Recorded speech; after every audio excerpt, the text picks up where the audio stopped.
एक समय की बात है। एक छोटे से गांव में शरत नाम का एक लड़का रहता था। वह एक मध्यम वर्गीय परिवार से था।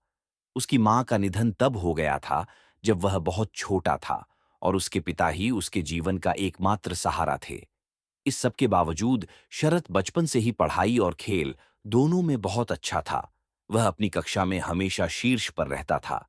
वह बेहद ईमानदार और आज्ञाकारी था और उसका सपना था कि वह एक दिन इंजीनियर बने। सभी को यह उम्मीद थी कि शरत अपनी चुनौतियों को पार कर जीवन में बड़ी सफलता प्राप्त करेगा। वर्षों बीत गए और शरत इंटर की परीक्षा की कड़ी तैयारी कर रहा था। तभी वह अचानक बीमार हो गया। डॉक्टर ने उसे दवाइयां लेने और पूरा आराम करने की सलाह दी। उसकी सेहत को लेकर सभी बहुत चिंतित थे। बीमारी की वजह से वह कुछ विषयों में अच्छे अंक नहीं ला सका। इंटर की परीक्षा में कम अंक आने की वजह से शरत इंजीनियरिंग प्रवेश परीक्षा के लिए क्वालिफाई नहीं हो सका। यह उसके माता-पिता और सभी लोगों के लिए बहुत निराशाजनक था, जिन्होंने उसका हौसला बढ़ाया था। वह अपने दोस्तों से मिलना बंद कर दिया और बहुत उदास था, क्योंकि इंजीनियरिंग कॉलेज में सीट पाने का उसका सपना पूरा नहीं हो पाया। करीब एक हफ्ते बाद उसके कक्षा अध्यापक उसके घर आए और शरत के पिता से मिले। उन्होंने बताया कि खेल कोटा की मदद से इंजीनियरिंग प्रवेश परीक्षा में क्वालिफाई करने का अब भी एक और मौका है। यह सुनकर शरत मन ही मन खुश हो गया। उसे एक नई उम्मीद दिखने लगी। हाल ही में उनके कॉलेज में एक हॉकी टूर्नामेंट होने वाला था, जिसमें अगर वह क्वालिफाई हो जाता है तो उसे खेल कोटा में अंक मिल सकते हैं और वह इंजीनियरिंग कॉलेज में सीट पा सकता है। लेकिन शरत कॉलेज की हॉकी टीम में क्वालिफाई नहीं हो पाया। काफी सिफारिश के बाद उसे 12वें खिलाड़ी का स्थान मिला।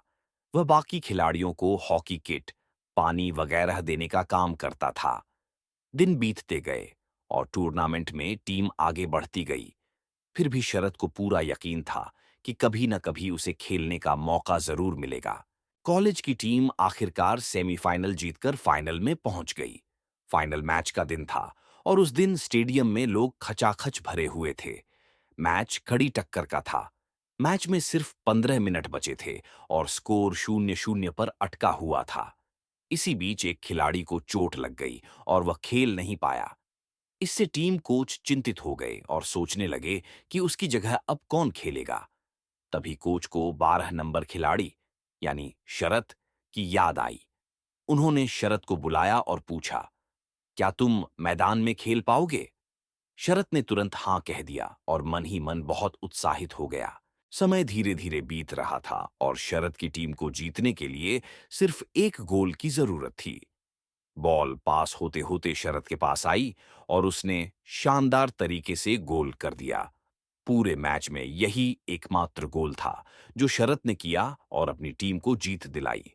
टीम के खिलाड़ियों ने शरत को अपने कंधों पर उठा लिया और जोरदार जश्न मनाया। शरत की इस सफलता के पीछे उसकी अपनी दृढ़ इच्छा शक्ति थी। उसका दाखिला राज्य के सबसे बेहतरीन इंजीनियरिंग कॉलेज में हो गया। वह नई बुलंदियों को छूता गया और एक सफल व्यक्ति बना। शरत अभी चीफ इंजीनियर के पद से रिटायर हो गया। आज भी उसे वह दिन याद है जब उसने वह लक्ष्य निर्धारित किया था। इससे यह स्पष्ट होता है कि जीवन में चुनौतियां कितनी भी बड़ी क्यों न हो, अगर हमारे मन में मजबूत इच्छा शक्ति और लक्ष्य को पाने का अटूट संकल्प हो, तो हम किसी भी कठिनाई को पार कर सकते हैं। रास्ते में कई बाधाएं आ सकती हैं, समय समय पर निराशा भी हो सकती है, लेकिन जो अपने सपनों को साकार करने के लिए समर्पित रहता है, वह अंततः सफलता की ऊंचाइयों तक पहुंच जाता है। मेहनत और धैर्य के साथ हर संघर्ष एक दिन फल जरूर देता है और हम अपनी मंजिल तक पहुंचने में सफल हो जाते हैं।